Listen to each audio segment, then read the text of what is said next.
S1 Kebidanan Mahasiswa Universitas Megabuana Palopo. Video ini saya buat untuk memenuhi tugas dari Ibu Susianti, SST selaku dosen pengampu mata kuliah Fisiologi Kehamilan, Persalinan, Nifas, dan Bayi Baru Lahir. Di video ini saya akan membahas tentang adaptasi sistem kardiovaskular dalam kehamilan.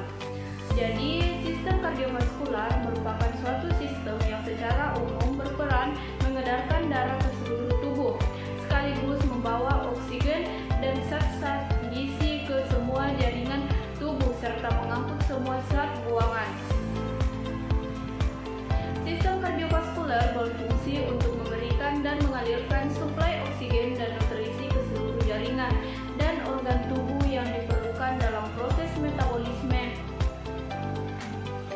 Sistem kardiovaskular juga memiliki beberapa komponen, diantaranya yaitu yang pertama ada jantung.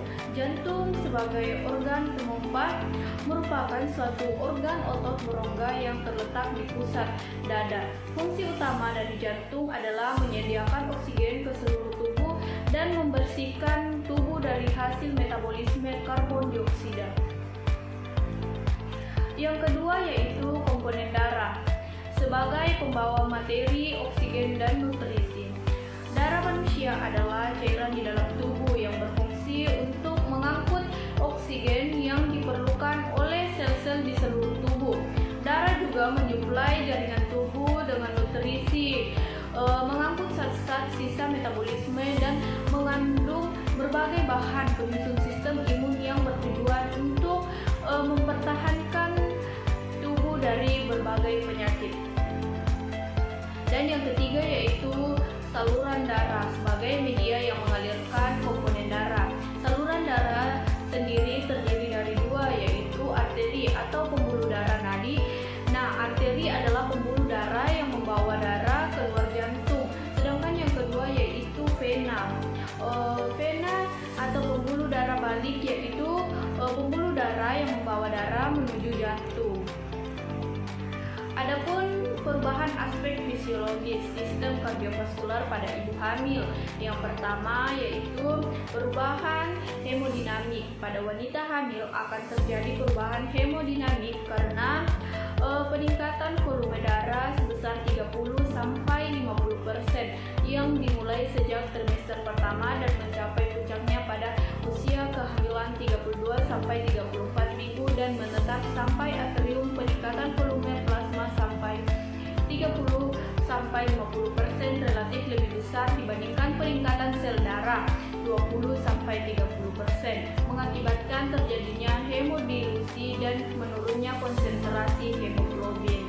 Yang kedua yaitu distribusi aliran darah. Aliran darah pada wanita hamil tidak sepenuhnya diketahui. Distribusi aliran darah dipengaruhi oleh resistensi vaskular lokal. Renal blood flow meningkat sekitar 30% pada trimester pertama dan menetap atau sedikit menurun sampai melahirkan. Aliran darah ke kulit meningkat 40-50% yang berfungsi untuk menghilangkan panas. Dan yang ketiga yaitu perubahan hemodinamik. Dengan ekseris, kehamilan akan merubah respon hemodinamik terhadap eksersis pada wanita hamil dan diberikan pada posisi duduk, menyebabkan peningkatan kardio output yang lebih besar dibandingkan dengan wanita tanpa kehamilan dengan derajat eksersis yang sama. Keadaan ini menunjukkan pelepasan oksigen ke prefer sedikit kurang efisien selama kehamilan.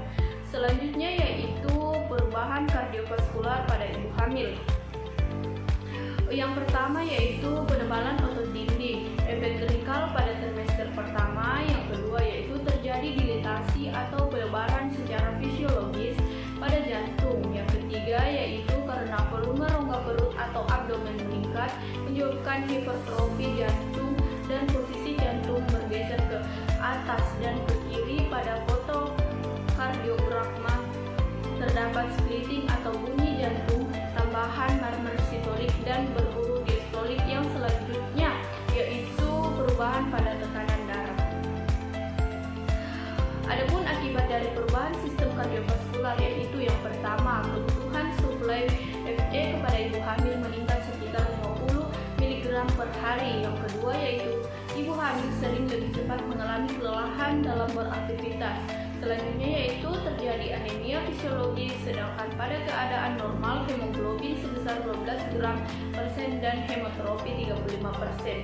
Yang keempat yaitu 10% wanita hamil mengalami hipotensi dan hiporetik bila berada dalam posisi terlentang, Pak. Yang kelima yaitu bengkak pada tungkai bawah, namun hati-hati bila pembengkakan berlebihan dan terjadi di tangan atau di muka karena bisa merupakan gejala preeklampsia.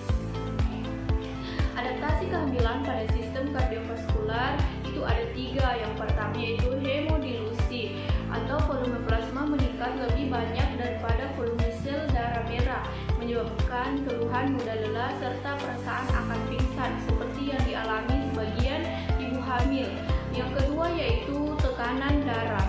Peningkatan curah jantung terjadi akibat peningkatan volume darah, menyebabkan dilatasi dinding pembuluh darah yang akan mengimbangi peningkatan kekuatan dari jantung. Yang ketiga yaitu daya pembekuan darah.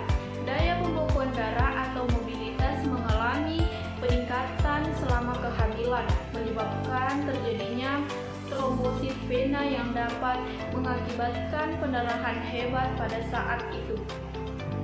Baiklah, sekian penjelasan saya mengenai adaptasi sistem kardiovaskular dalam kehamilan. Assalamualaikum warahmatullahi wabarakatuh.